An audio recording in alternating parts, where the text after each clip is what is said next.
La sofferenza si affronta affidandosi completamente a Dio, così il Vescovo nella messa per gli ammalati, idealmente chiuse le feste per Nostra Signora dell'Orto. 12° anniversario dell'addio di Don Nando, domani a Chiavari la presentazione del libro dei fratelli Olga e Gigetto Negri, sabato al villaggio messa di suffragio e la consegna del premio Bontà. I 50enni del Tigullio a sostegno del Gaslini di Genova, festa per 140 nati nel 1968 che hanno spento insieme 50 candeline e donato oltre 2.000 euro all'ospedale pediatrico.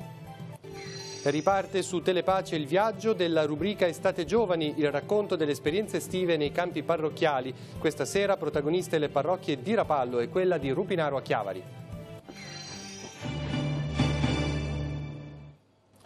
Buongiorno a tutti, bentornati al TG13. La messa per gli ammalati in cattedrale a Chiavari idealmente ha chiuso le feste di luglio per Nostra Signora dell'Orto. Monsignor Tanasini ha invitato ad affidare la sofferenza a Maria e a camminare con lei per superare le difficoltà della malattia. Al termine il rito dell'unzione degli infermi, il servizio.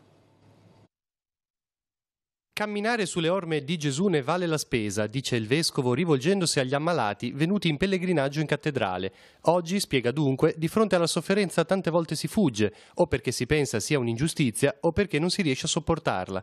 Dio invece invita a seguirlo, sottolinea Monsignor Tanasini, a camminare con Lui. Il Signore ci dice: vieni con me, facciamo la strada insieme. Maria ci dice: sono tua madre. Ti sostengo e ti accompagno. Credi che sono al tuo fianco e troverai la mia forza e la mia consolazione. Certo, non è facile sopportare la sofferenza, aggiunge il Vescovo, lo è a parole, viverla è un'altra cosa. Non è facile se non ci affidiamo completamente a chi ci può sostenere, sollevare e consolare. Eccoci qui davanti a Maria. Affidarsi a Maria dunque che si fa carico di chi ha bisogno. È la sua priorità di donna, considerare coloro che il mondo giudica un peso. E proprio il volto di Maria ci aiuta ad accedere al fatto che invece siamo testimoni, siamo quindi parte attiva nella Chiesa, anche quando la salute non è al top oppure è proprio molto ferita.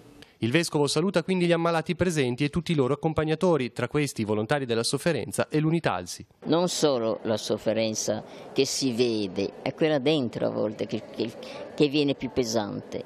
A me quella che si vede la porto bene, per dire. Sono tanti anni che vado a Lourdes, però io non ci vado per il miracolo, vado per ringraziare la Madonnina e tutti quanti che mi aiutano. A settembre c'è la partenza per Lourdes, sì, c'è il pellegrinaggio, tra l'altro quest'anno rimane anche diocesano, c'è dal 2 al 7 di settembre col treno e ce n'è anche un altro sempre in stessi giorni, sempre diocesano, in pullman questa volta attrezzato. In questi giorni di festa il Vescovo ha citato Don Nando Negri quale esempio di carità vissuta nel quotidiano e proprio domani ricorre il 12° anno della scomparsa di Don Nando Negri. Il fondatore del Villaggio del Ragazzo sarà ricordato in 2 momenti. Il primo domani sera alle ore 21 al Teatro di Casa Caritas a Chiavari con la presentazione di un libro che racconta la storia dei 2 fratelli di Don Nando, Olga e Gigetto Negri. Sentiamo. Come è nata l'idea di fare questo libro dedicato a Olga e Gigetto Negri? Ma direi che sono 2 le occasioni di ispirazione. Certamente la storia di una famiglia santa, come l'ha definita Don Mario Rolando qualche anno fa in una presentazione su Don Nando, dicendo che era un po' come una Betania, insomma un po' come Lazzaro, Marta e Maria, in questo senso proprio per i contenuti altamente di fede, di speranza, di carità che emergono da questa famiglia. L'elemento più vicino è stato la ricerca dei periti storici della causa di beatificazione di Don Nando, che sono Pezzi Pierluigi e Francesco Baratta, che nel cercare i non tanti documenti di Don Nando hanno trovato soprattutto le lettere del professor Gigetto. Dalla prigionia, lui è stato catturato mi pare in Sicilia dagli americani e poi trasferito proprio negli Stati Uniti e c'è stato fino a dopo l'agosto, mi pare, del 45 oltre, e quando Don Nando è stato ordinato prete lui non c'era perché era in prigionia. La presentazione di questo volume avverrà proprio il giorno dell'anniversario, il 6 di luglio. Il giorno successivo poi un appuntamento che è ormai nella tradizione da 12 anni a questa parte, si ricorderà la partenza di Don Nando e al tempo stesso sarà assegnato il premio Bontà.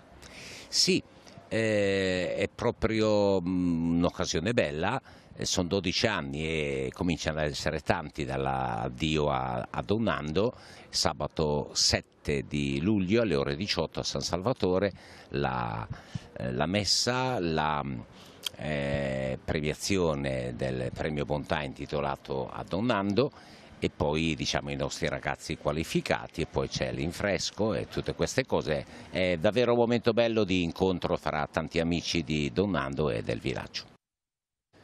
Veniamo alle notizie del territorio. Si è riunita questa mattina in prefettura a Genova la commissione che dovrà esaminare la proposta di proroga di ulteriori 6 mesi della gestione commissariale del comune di Lavagna. La richiesta ora sarà valutata e trasmessa dal prefetto al Ministero dell'Interno, che dovrà valutare il documento e rispondere sulla possibilità di prolungare fino alla prossima primavera il commissariamento del comune.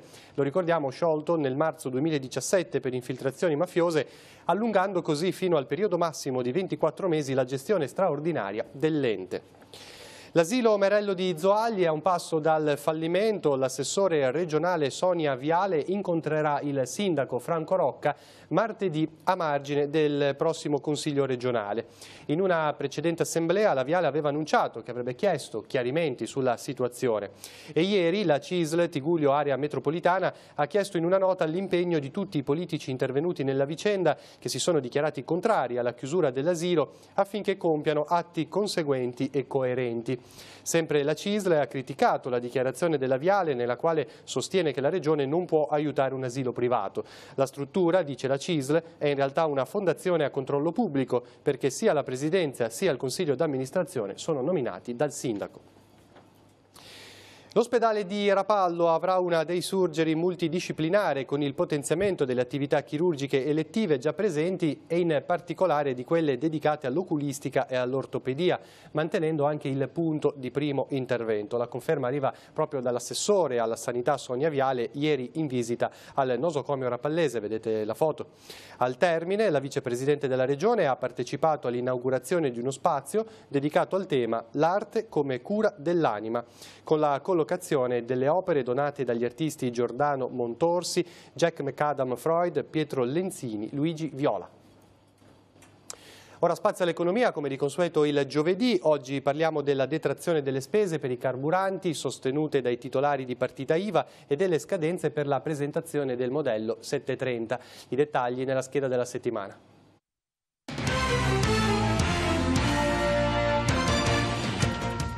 Dal 1 luglio 2018 i titolari di partita IVA che vogliono dedurre le spese dei carburanti devono pagare il rifornimento soltanto con le seguenti modalità: con assegni, bancari e postali, circolari e non, nonché IVAglia, cambiari e postali, tramite addebito diretto, o con bonifico bancario o postale, con il bollettino postale, infine con carte di debito, di credito, prepagate o altri strumenti di pagamento elettronico disponibili che consentano anche l'addebito sul conto corrente.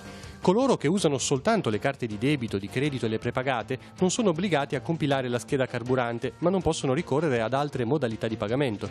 Se invece si preferisce scegliere tra gli altri modi sopracitati, occorrerà compilare ancora la scheda carburante, a meno che non venga emessa dal distributore una fattura elettronica che, a quanto pare, diventerà obbligatoria da gennaio 2019.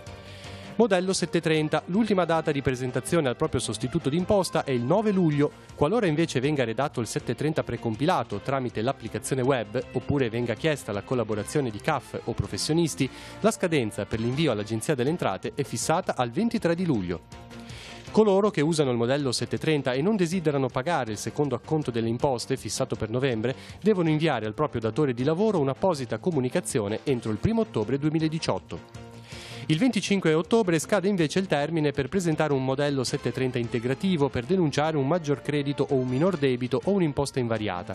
Se invece la correzione del 730 comporta un minor credito o un maggior debito, occorre presentare un modello unico entro il 31 di ottobre, compilando l'apposita sezione riservata ai soggetti che hanno già presentato il modello 730. Turismo, oltre 2,5 milioni di presenze in Liguria tra aprile e maggio, più 9% rispetto allo stesso periodo del 2017. I dati sono stati diffusi dall'Osservatorio Turistico Regionale.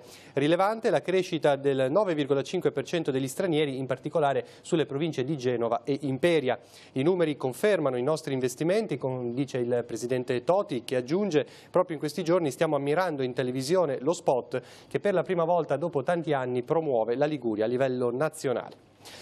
Cambiamo tema. 140 persone del Tigullio, classe 1968, hanno deciso di festeggiare insieme i 50 anni di vita, non dimenticando la solidarietà. Lo scorso 1 luglio, durante una cena a Chiavari, hanno spento le candeline e hanno raccolto 2.080 euro donati all'ospedale Gaslini di Genova. Sentiamo. Auguri a tutto il 1968, auguri davvero a ognuno di voi. Ci è venuta questa idea ed era una bella cosa ritrovare persone che magari ci eravamo persi di vista negli anni, la scuola, dalle elementari alle medie, alle superiori. Ognuno ha preso la propria strada e questa è stata un'occasione abbastanza irripetibile di poterci vedere. E abbiamo fatto un passaparola, abbiamo iniziato in 3 o 4, poi abbiamo allargato a chiunque avesse desiderio di partecipare a questa serata, che ha anche questo fine, diciamo, nobile di aiutare il Gaslini, e quindi mi sembra che la serata stia evolvendo come ci immaginavamo. Quante persone avete messo insieme? Ma circa 140, 150, adesso stanno arrivando persone che non erano, diciamo, in lista, però le stiamo accogliendo perché qua lo spazio, insomma, basta sacrificarsi un po', penso che... Siete tutti di Chiavari?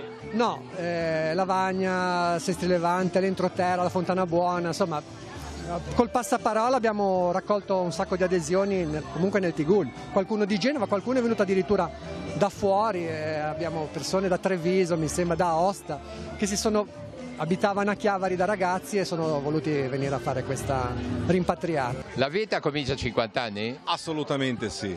Comincia a 50 anni perché abbiamo trovato un po' di amici, ci siamo divertiti a fare questa festa ed è andato tutto molto bene perché ci siamo messi d'accordo subito. Poi abbiamo deciso di fare questa cosa per il Gaslini perché esattamente 12 anni fa era successo un problema grosso a mio figlio e un professorone del Gaslini è riuscito a salvarmelo, allora avevo promesso a me stesso che avrei fatto il prima possibile una donazione o una festa per il Gaslini e così ci siamo riusciti. Sembra molto bello, tu sei affaccendato. Noi ci divertiamo, facciamo un po' due cosine, stasera una bella pericena, divertente, siamo tantissimi, tutti del 68, meglio di così. Menù?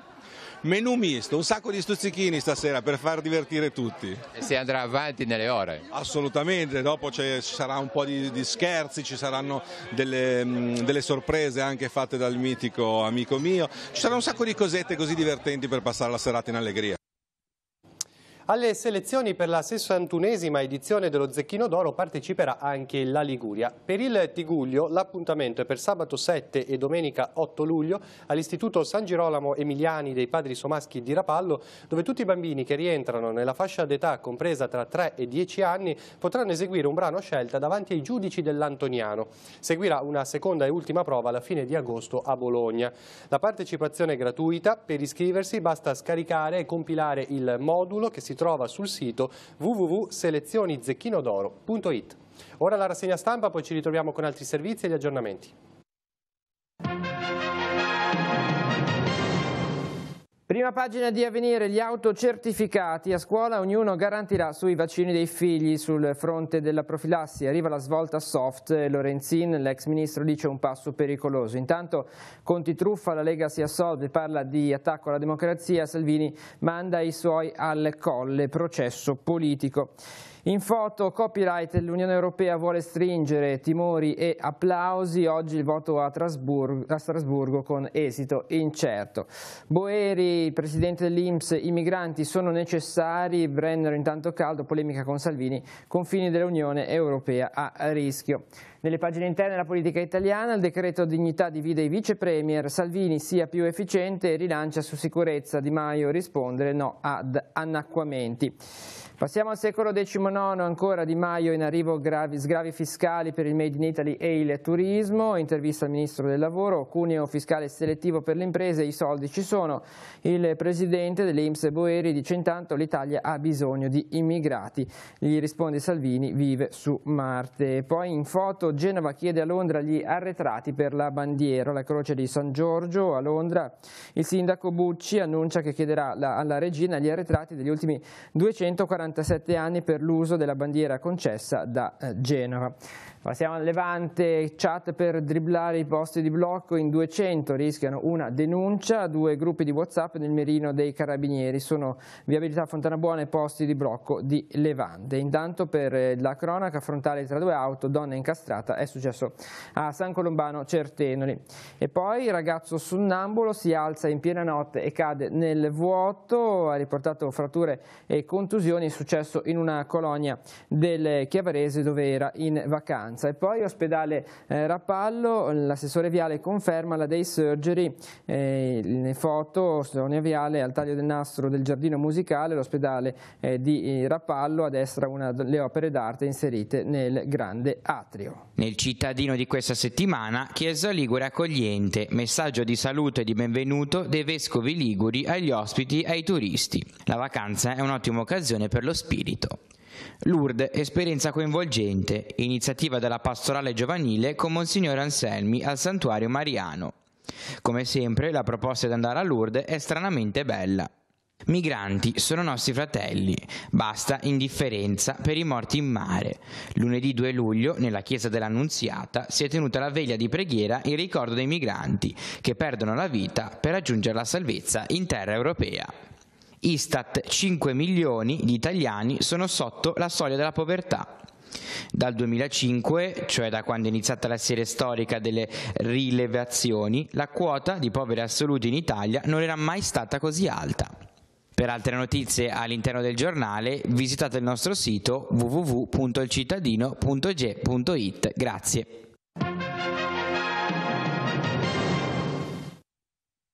Siamo agli appuntamenti dell'estate. Zoagli apre la restaurata Villa Vicini a numerosi eventi ad ingresso libero e gratuito. Intanto la mostra fotografica Le donne negli occhi delle donne, che sarà inaugurata sabato 7 luglio alle ore 19 e che resterà aperta sino al 14 tutti i giorni dalle 21 alle 23, il sabato e la domenica anche dalle 10 alle 13.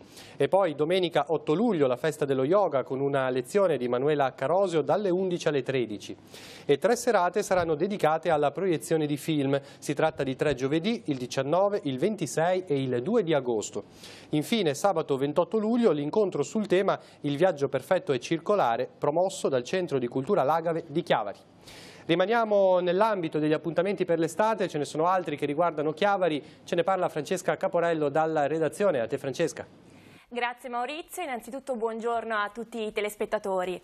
Torna anche quest'anno e cambia sede la 31esima edizione della rassegna di teatro in dialetto Elio Rossi, promossa dall'Associazione Culturale O Castello. Il primo appuntamento è venerdì 13 luglio alle ore 21 con lo spettacolo A Bella de Torriglia, a cura della compagnia I Gobbi di Arquata Scrivia e con la regia di Chito Gobbi.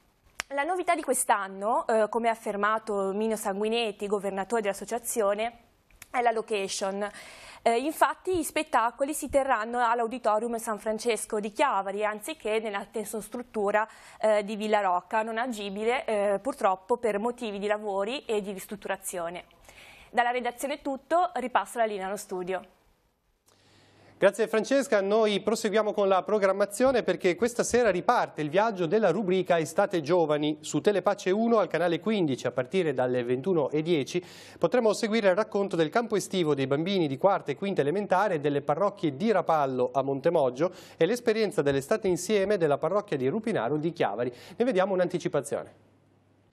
ciao, semplicemente ciao. Ciao a tutti, veniamo dalla parrocchia di Rapallo e benvenuti nel nostro campo.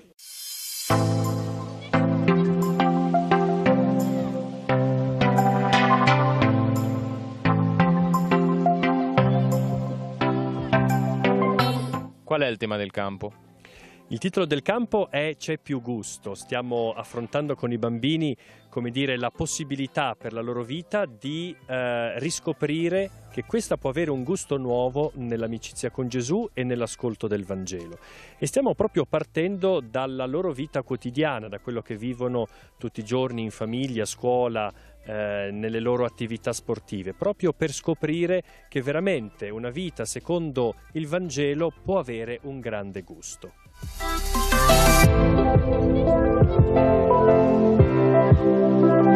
Azzurro come te, come il cielo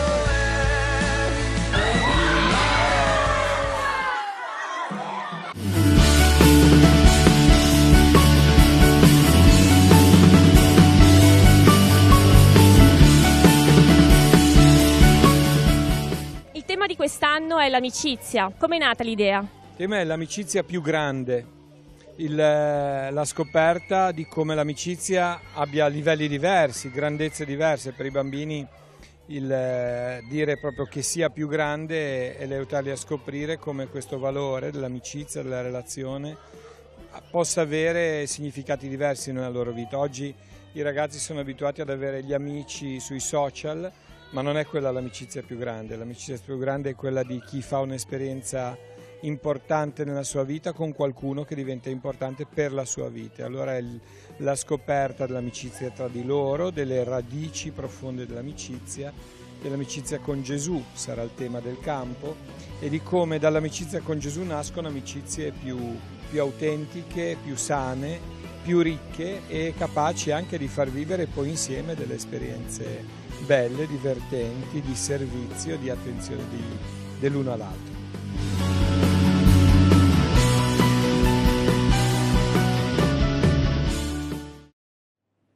Bene, siamo giunti in conclusione di Telegiornale. L'informazione torna questa sera alle 19:15 con TG Oggi. Grazie per averci seguito, buon proseguimento di giornata, arrivederci.